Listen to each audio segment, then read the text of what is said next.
Friends, क्या आपको पता है कि जब आप कोई एक महंगी कार खरीदते हो या फॉरेन ट्रिप पर जाते हो तो आप बिल के ऊपर एक एक्स्ट्रा टैक्स देते हो जिसे टीसीएस कहते हैं।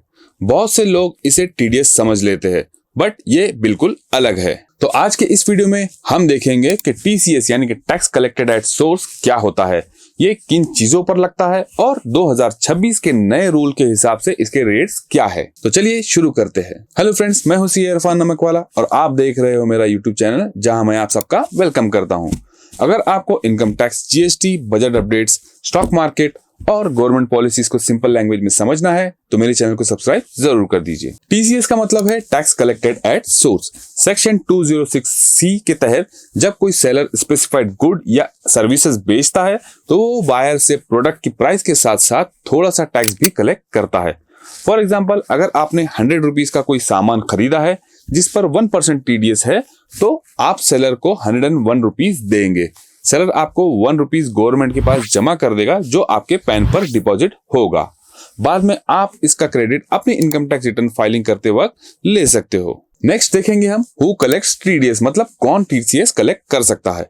हर कोई टीसीएस कलेक्ट नहीं कर सकता है, सिर्फ स्पेसिफाइड सेलर ही लायबल है, जैसे कि सेंट्रल या state government, local authorities, statutory corporation या कंपनीज या पार्टनरशिप फर्म और इंडिविजुअल एचयूएफ जिनका बिजनेस ऑडिट होता हो, तो ये लोग ही टीसीएस कलेक्ट कर सकते हैं।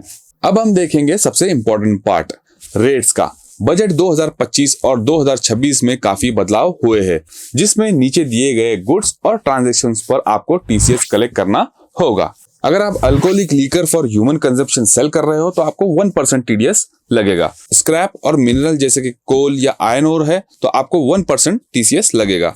तेंदू लीव्स पर 2% लगेगा जो पहले 5% था। टिम्बर और फॉरेस्ट प्रोड्यूसर्स पर आपको 2% लगेगा जिस पर पहले आपको 2.5 लगता था।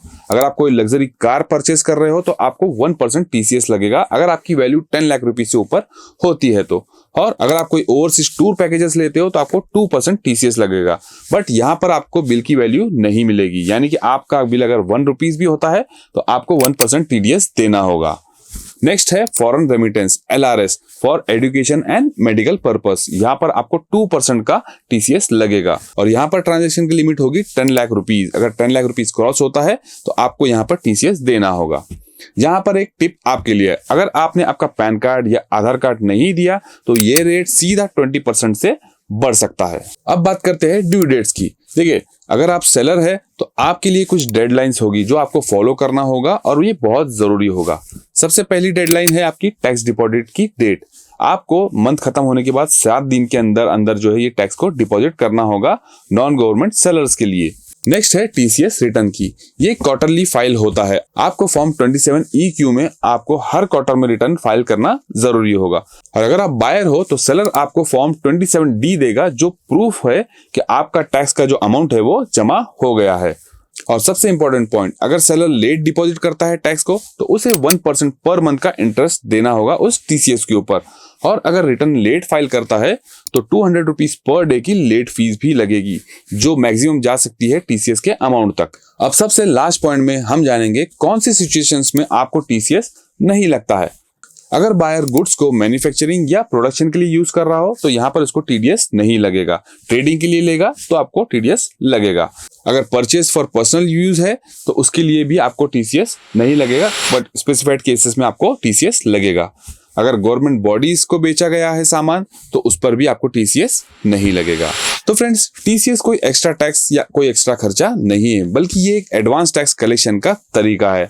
जब भी आप कोई बड़ा ट्रांजैक्शन करें तो अपना 26AS या AIS जरूर चेक कर लीजिए ताकि आपको पता चले कि आपको टीसीएस का क्रेडिट मिला है या नहीं। उम्मीद है आपको ये जानकारी पसंद आई हो और अगर आपको कोई डाउट हो तो आप नीचे कमेंट सेक्शन में कमेंट करके जरूर पूछ सकते हैं। चलिए मिलते हैं अगले वीडियो में, तब तक के लिए गुड बाय।